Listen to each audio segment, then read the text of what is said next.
Hey Shai, sorry for the delay getting this video over. I ran into some issues with my screen recording tool not having any audio behind it, so had to resort to going this route with the phone, so hopefully this works out. But wanted to show you what I am seeing as far as recent comparable sales. So what we have right here is just your listing from when you bought the house back in September of 2023. Gives us kind of basic square footage data, beds, baths, acreage, year build, all of that good stuff. So we have that to reference when we are looking at the comparable home sales. Generally, an appraiser, when they're looking for sales for a buyer to justify the loan or purchase price, they usually will only go out a mile from the listing that they are pricing out. I went 3 miles to give us kind of a more broad view of the market. And what these are here in front of us is this is anything that has sold within a 3 mile radius, similar square footage range, nearby, obviously, with it being a 3 mile radius. And as we're going through these, we want to try to find something that's as comparable as possible with the layout, year build, square footage, all of that stuff to get an idea of what we can expect if you do want to get the home listed, so we have a smooth process. So this first one is actually a pretty good comp, and I keep coming back to this one. I think the range that you're going to be able to plan on with this home sale is probably going to be somewhere between 440 to 460. And I keep coming back to this one. Initially, I was thinking of pushing a bit higher and going 475. I think these guys actually had a similar mindset as well. But you can see these guys listed for 480 on January 30th of this year. They got a contract like a week later, and they ended up selling for quite a bit less. So it makes me wonder if they ran into an appraisal issue on it and ended up having to sell for 467 because they got a contract really quickly. And typically, if you get a contract quickly, you usually are selling for pretty close to what you're asking for. So it does make me wonder, and that's a really specific number too. It really makes me wonder if they had an appraisal problem. But anyways, these guys listed January 30th, got a contract on February 5th, and ultimately ended up selling just a couple days ago. It was built in 93, so pretty similar year build, similar acreage. It does have a bit more square footage as well as one additional bedroom. They have also done some updates. Let me scoot back here. You can see, let me go a little bit closer actually. So you can see they've done some updating on the main floor. So just kind of give you, let me see if I can zoom out. There we go. Give you a better idea of like the finishes on the inside. See, they've got the kitchen updated as well. Similar layout where they've got the living room drop down there. So a pretty good comp. You can see this is the bedroom, or this is the bathroom that's attached to the master bedroom. Nicely updated bathroom there as well. There's the crawl space right here. And the yard. So again, those guys sold for 467. Go to, that actually was not a great comp. Let's go to this one. This one is definitely on the lower side. I do wonder if these guys were desperate to sell. They also listed at like the worst time of the year to list a property. They listed right around Christmas time, and that is typically the slowest time of the year. We're getting into literally the best time of the year to sell, which is a huge positive. But these guys initially listed for 439, December 11th. Didn't get a contract until January 24th, and ultimately ended up selling for about 425. Year build similar, acreage is similar, square footage is similar, bedrooms are similar. The one thing with this house is I think the exterior is pretty lacking. This photo is edited, but it looks really weathered on the outside. They did do some nice updates on the inside though. You can see they've got like updated flooring. They updated the kitchen. Those are new countertops, new cabinets, newer appliances. So they did do some nice updates on the inside, but I think that the exterior is pretty lacking. Bathrooms are updated. I just do, again, wonder if these guys were desperate to sell, so they listed at a pretty low price. There's the yard. compared to everything else, it just seems like they could have gotten more. But yeah, there's the exterior again. You can see it looks pretty weathered. And curb appeal is definitely a big deal.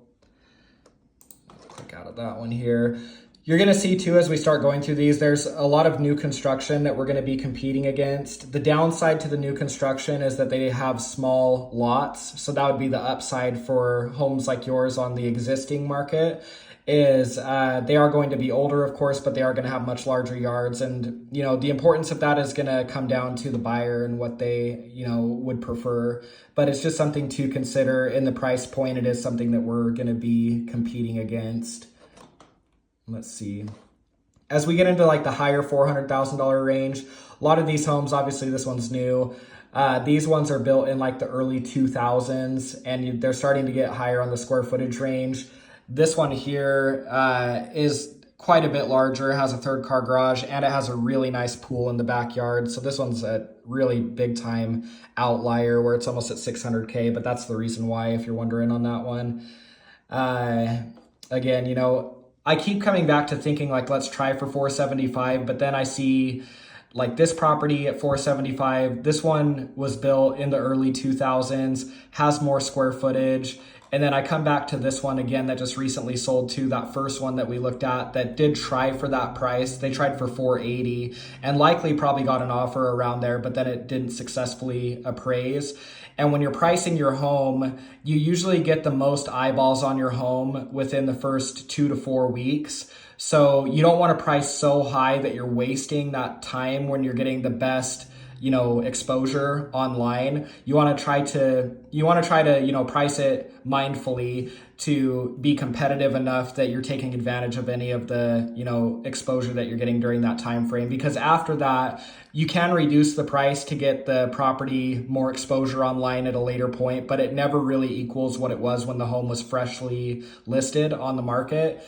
So looking through these sales, I think again that 440 to 460 is probably a price range that you could plan on selling at, and I think that the property would appraise successfully at. So this right here is a net sheet to kind of give you an idea if we sold, you know, on the lower end and the higher end, what your overall net proceeds would look like. So let's start on scenario 1. Say we sell for 435. This is essentially getting pretty close to your break-even point, depending on one factor.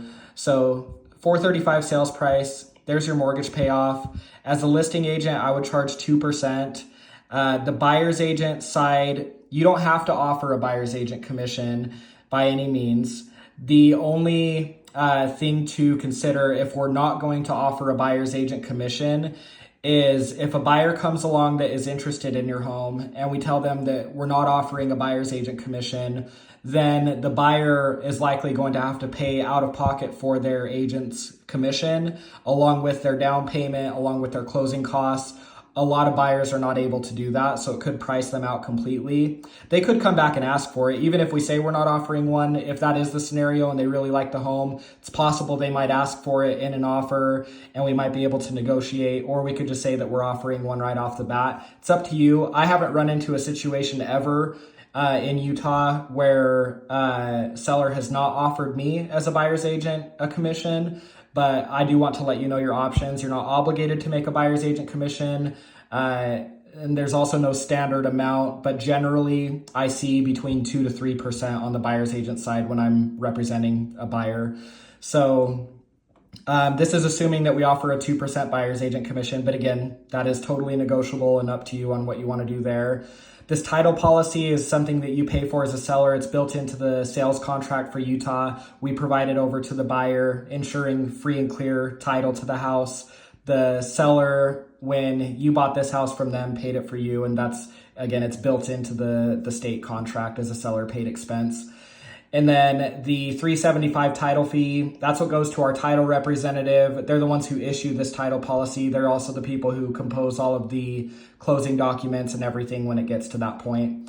So you can see if this is how everything broke down, that would be your net proceeds. Keep in mind, this does not take into consideration if the buyer is going to ask you to pay any of their closing costs or anything like that either. So there's definitely variables to this. With that, what we're wanting to offer on the buyer's agent side, but kind of gives you an idea of what that, break even point looks like. If we sell on the higher side of 465, same breakdown, payoff, commissions, everything like that, you can see that your net is around $30,000. So let me know what your thoughts are. Again, I think that realistically, if it were me and it were my house, I would probably list it around 460 or 465, I think would be what I would shoot for. And then, especially with it being spring, we're going into the time of the year that is the busiest. I would definitely shoot for the higher end if it were my house.